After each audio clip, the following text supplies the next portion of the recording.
ओशो ने बिल्कुल सच कहा था कि ज़िंदगी में हर उस चीज़ से दूर भागना जिसे मौत खा जाए, जिसे मौत हड़प कर ले। यकीन कीजिए हम में से बहुत से लोग उन चीज़ों के पीछे भाग रहे हैं जिसके बिल्कुल भी कोई मानी नहीं है, जो हमें ज़िंदगी में कुछ भी अता नहीं कर सकती। हम ज़िंदगी में हमेशा दौलत, इज़्ज़त, सरवत के पीछे भागते हैं। मौत का एक झोंका आएगा और इन तमाम चीज़ों को निगल कर चला जाएगा। तो बहुत ज़रूरी है कि हम लोग ज़िंदगी को असल ज़िंदगी की तरफ बढ़ने की कोशिश करें। हम लोग चाहें कि हम ज़िंदगी के असल मकसद को जानें। इस दुनिया के अंदर कितने लोग हैं जो आए और इस दुनिया से चले गए, उनकी दौलत व सरवत का अंदाज़ा भी हम लोग नहीं कर सकते। कहा जाता है कि एक मरतबा एक शख्स के दरवाजे पर एक फ़कीर आया और फ़कीर ने उसके सामने 10 से सवाल बुलंद किया तो उसने इनकार कर दिया। तो उस पर वो फ़कीर मुस्कुरा दिया। उस सवाल करने वाले शख्स ने, उस घर के मालिक ने कहा कि तुम हंसे क्यों, तुम मुस्कुराए क्यों? उसने कहा कि बस छोड़ो। उस आदमी ने बहुत फोर्स किया। उसने कहा तुम मुझे बताओ तो शायद मैं तुम्हें कुछ दे भी दूँ। उसने कहा कि तुम्हारा वो बैल जो है वो तुम्हारे गधे से कह रहा था कि ये कंजूस से कुछ नहीं देगा। उसने कहा तुम झूठ बोलते हो। उसने कहा नहीं, मैंने यही सुना। उसने फोर्स किया। उसने कहा कि तुम्हें कैसे पता? उसने कहा कि ये ज़बान मैं तुम्हें भी सिखा सकता हूँ लेकिन तुम्हारे लिए नुकसानदेह है। उसने कहा नहीं, तुम बताओ, तुम मुझे ये ज़बान सिखाओ। तो उस फ़कीर ने उस शख्स को जानवरों की ज़बान सिखाना शुरू कर दी। वो शख्स बड़ी आसानी के साथ वो ज़बान सीख गया। कुछ अर्से के बाद क्या हुआ, वो शख्स जब रात को थका हुआ घर आया तो उसने देखा कि उसका बैल उसके गधे से कह रहा था कि इस शख्स की गाय कल मर जाएगी।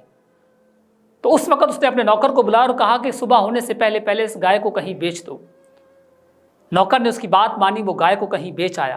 वो बड़ा खुश हुआ। कुछ अर्से के बाद उसने फिर वही बात दोहराई। उसने कहा कि इस शख्स का ऊँट मर जाएगा।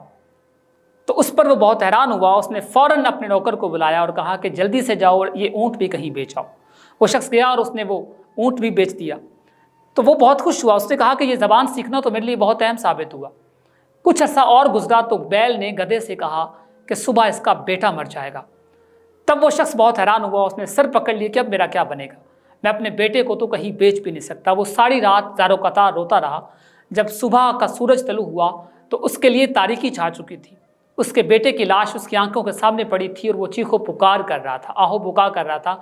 इसी दौरान उसने देखा कि वो फ़कीर उसकी गली से गुजरा। उसने उस फ़कीर को बुलाया। उसने कहा कि ऐसा मामला क्या है? तो उस पर उसने बताया कि जो ज़िंदगी में छोटे छोटे नुकसानात तुम्हें मिल रहे थे, छोटी छोटी तलखियाँ तुम्हारी ज़िंदगी में आ रही थी, परवरदिगार तुम्हें बड़े मुसाइब से बचा रहा था। हमारी ज़िंदगी में छोटी छोटी तकलीफ़ें दर हकीकत हमें बहुत बड़े मसाइल से बचाती हैं, बहुत बड़ी तकलीफ़ों से बचाती हैं। तो ज़िंदगी में छोटी छोटी तलखियों से नाराज़ मत हो जाया करें, खुदा से शिकवे करना छोड़ दिया करें। मूसा अलैहिस्सलाम की कौम में एक शख्स था। मूसा अलैहिस्सलाम जब कोतूर पर परवरदिगार से हम कलाम होने गए तो उस शख्स ने मूसा अलैहिस्सलाम से कहा कि खुदा वंदे दो आलम से कहना कि मेरा रिज़्क बढ़ा दे। एक और शख्स मिला, उसने कहा कि खुदा से कहना कि मेरे रिज़्क में कुछ कमी कर दे।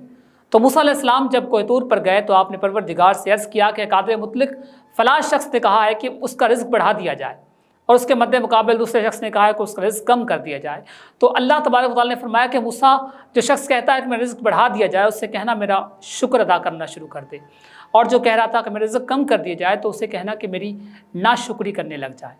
मूसा अलैहिस्सलाम जब वापस पलटे, आपने उस शख्स से कहा कि खुदा कहता है कि अगर तू चाहता है तेरा रिज़्क कम हो जाए तो मेरी नाशुक्री करना शुरू कर दे।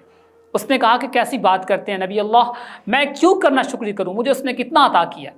तो अल्लाह ने उसके रिज़्क में मज़ीद इजाफा करना शुरू कर दिया। जब दूसरा शख्स मिला तो उससे पूछा तो उसने कहा कि मैं किस बात का शुक्रिया अदा करूं, मेरे पास पहनने के लिए कपड़े नहीं हैं। उसने एक कपड़े से अपने आप को ढांपा हुआ था। जब उसने कहा कि मैं क्यों कर शुक्र अदा करूं, मुझे उसने दिया ही क्या है, तो अल्लाह ने एक ऐसी हवा चलाई कि उसका वो कपड़ा भी उड़ गया। तो खुदा चाहता है कि हम उसका शुक्रिया अदा करें। जिस हाल में वो हमें रखे उस हाल में हम लोग खुश हो जाएँ। तौहीद तो ये है कि खुदा हशर में ये कह दे, ये बंदा दोनों आलम से खफा मेरे लिए है। अगर हमें उस परवरदिगार की खुशनुदी चाहिए, हम दुनिया और आखिरत में कामयाब होना चाहते हैं, तो हमें उसके रंग में रंग जाना चाहिए। जिस तरह वो हमें जिस हाल में रखना चाहे, हम उस हाल में अगर रंग जाते हैं तो वो हमें वो सब कुछ अता करेगा जो हम सोचेंगे। इंशाअल्लाह बहुत जल्द किसी और प्रोग्राम में दोबारा आपकी खिदमत में हाजिर होंगे। अपना बहुत सारा ख्याल रखिएगा और अपना फीडबैक ज़रूर दीजिएगा।